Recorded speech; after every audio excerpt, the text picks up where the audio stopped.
अस्सलाम वालेकुम नाजरीन, मैं हूं सादिया गुल और आप देख रहे हैं मेरा यूट्यूब चैनल।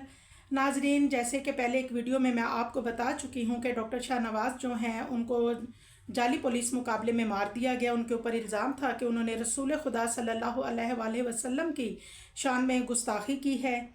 उसके बाद उनको जाली पुलिस मुकाबले में मारा जाता है। नाजरीन, इस मामले में बहुत से नए और हैरान कुन इंकशाफात सामने आए हैं और संगीन किस्म के मामलात सामने आए हैं। होता यूँ है कि उमरकोट में जब डॉक्टर शाहनवाज को लगता है कि उनकी जान को ख़तरा है तो वो भागकर कराची आ जाते हैं। कराची कैंट के करीब वो किसी होटल में रहने लगते हैं।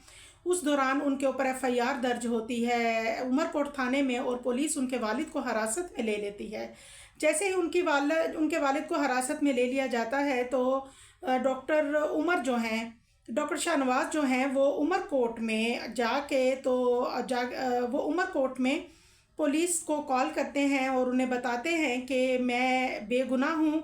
जिस आईडी से ये वीडियोस अपलोड हुई हैं आप लोग पता करवाएं। एफआईए के ज़िम्मा उन्होंने कहा, एफआईए और पुलिस से उन्होंने रिक्वेस्ट की कि आप पता करवाएं कि ये कहाँ से अपलोड हुई है वीडियो। मैं फेसबुक का इस्तेमाल नहीं करता, ये आईडी बहुत पुरानी है और किसी ने इसका मिसयूज़ किया है। नाज़रीन, फिर वो उसके बाद होता यह है कि वो पुलिस को एतमाद में लेते हैं और उन्हें बताते हैं कि मैं कहाँ पे हूँ। लेकिन ये उनकी सादगी थी कि उन्होंने पुलिस के ऊपर एतमाद किया और उनको ये नहीं पता था कि वो मौत के फरिश्तों को दावत दे रहे हैं। नाज़रीन, फिर होता यूँ है कि आसिफ बलोच जो है वो अपनी एक पुलिस पार्टी के हमरा जो है वो आता है और उनको अरेस्ट करता है और उमरकोट थाने में उनको ले जाया जाता है। जैसे ही उनको थाने में लेके जाया जाता है तो फ़ौरन से वहाँ के जो मिनिस्टर हैं सरदार शाह, उन्हें कॉल की जाती है कि मुजरम जो है वो हमारी कस्टडी में है। और उसके बाद एक बड़ा हैरान कुन बात ये सामने आती है, उनके वालिद को तो उस वक्त छोड़ दिया जाता है। जब इनको पुलिस ले आती है तो उनके वालिद को तो छोड़ दिया जाता है। लेकिन फिर उसके बाद होता यूँ है कि वो डॉक्टर शाहनवाज जो हैं उनको वो पुलिस वाले कहते हैं कि आप अच्छी तरह से नहाएं। उसके बाद उनको नए कपड़े दिए जाते हैं, उनको बाकायदा खुशबू लगाई जाती है, उनकी शेव की जाती है, बाल नाखून वगैरह उनके उतारे जाते हैं, उसके बाद यानी काटे जाते हैं। फिर उसके बाद नाज़रीन होता ये है कि बारी बारी उनके घर के सब लोग अफराद को बुलाकर उनकी बाकायदा मुलाकात करवाई जाती है और बिल्कुल उन्हें ऐसे ही तैयार किया जाता है जैसे कि दफनाने से पहले किसी मुर्दे को तैयार किया जाता है। नाजरीन, डीआईजी जावेद जिस्कानी रात को 1:30 बजे कॉल करते हैं और वो कहते हैं कि मुजरिम को मेरे पास लेके आया जाए, मैं इससे कुछ इन्वेस्टिगेशन करना चाहता हूँ। हालांकि वो इस आईडी से लाताल्लुकी का इजहार कर चुके थे। उसके बाद हुआ ये कि नाजरीन जैसे ही उनको लेके जाया गया तो उसके बाद आपको पता ही है कि उनको कत्ल कर दिया गया।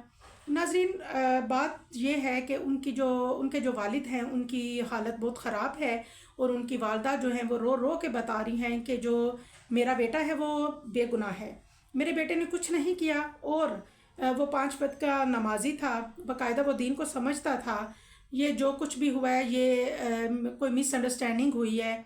और उसके साथ ही उनकी जो बेटी है वो रिक्वेस्ट करती है सबसे कि जितने भी अफसरान इसमें पुलिस अफसरान इसमें मुलविस हैं उन सब के ख़िलाफ़ मुकदमा दायर किया जाए और उनको भी ऐसे ही जेल में डाला जाए। हालांकि नाज़रीन होना ये चाहिए था कि मुलज़म को गिरफ़्तार करने के बाद फ़ौरन से पहले उसे कोर्ट में लेके जाना चाहिए था, उसे इस तरह थाने में नहीं रखना चाहिए था।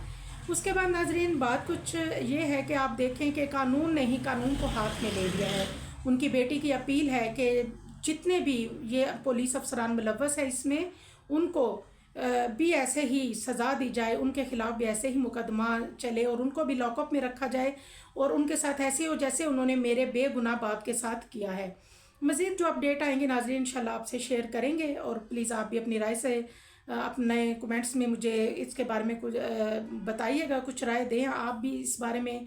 और मेरी नज़र में तो इंसान शिद्दत पसंदी को पसंद नहीं करता और ये इंतहाई शिद्दत पसंदी इसमें दिखाई गई। कानून पुलिस जो है उसको बेज़रर होना चाहिए था, लेकिन पुलिस ने ही वो मैंने जैसे कि कहा आपसे कि कानून ने ही कानून को हाथ में ले लिया। अल्लाह हाफिज़, दुआ में याद रखिएगा।